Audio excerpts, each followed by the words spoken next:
வணக்கம். அனைவருக்கும் ஷியாமலா நவராத்திரியின் 6ஆம் நாள் நல்வாழ்த்துக்கள்.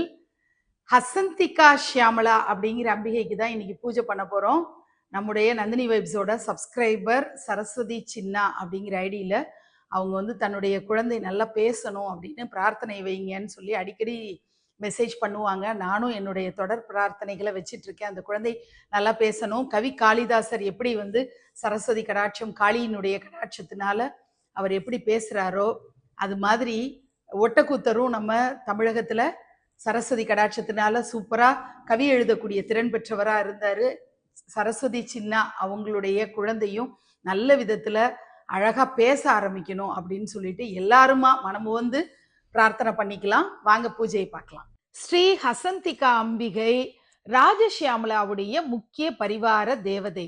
இவங்களுடைய உருவ தோற்றம் எப்படி இருக்கும் அப்படின்னா, பச்சை மற்றும் நீலம் கலந்த கருமையான நீல சஃபேர் கற்களை போல இவங்களுடைய திருமேனி இருக்கும். தங்க நிறத்துல ரவிக்கையும் முழங்கால் வரை சிவப்பு ஆடையும் அணிந்திருப்பது போல தோற்றம் இருக்கும். ஷியாமலா தேவியினுடைய பணியாளராக இவங்க கருதப்படுறாங்க. புன்னகை மற்றும் மகிழ்ச்சியுடைய தெய்வமாக இருக்காங்க. சாதனால வரக்கூடிய அனைத்து தடைகளையும் நீக்கி சாதகர்களுடைய பாதையை எளிதா மாற்றி தரக்கூடியவங்களா இருக்காங்க. தெய்வீக ஆசிர்வாதத்தை ஷியாமலா அம்பிகை சாதகருக்கு கொடுக்கறதுக்கு உதவக்கூடியவங்க தான் இந்த ஹசந்திகா அப்படிங்கிற அம்பிகை. ஷியாமலாவினுடைய பர்ச்சாரிகா, அதாவது பணிப்பெண் அப்படின்னு இவங்க கருதப்படுறதுனால கடின உழைப்பாளி என்றும் கூறப்படுகிறது. இந்த வடிவத்துல அவள் சேவை மற்றும் பக்தி சாதனாவுடைய தத்துவத்தை காட்டுகிறாள் அப்படின்னு சொல்றாங்க.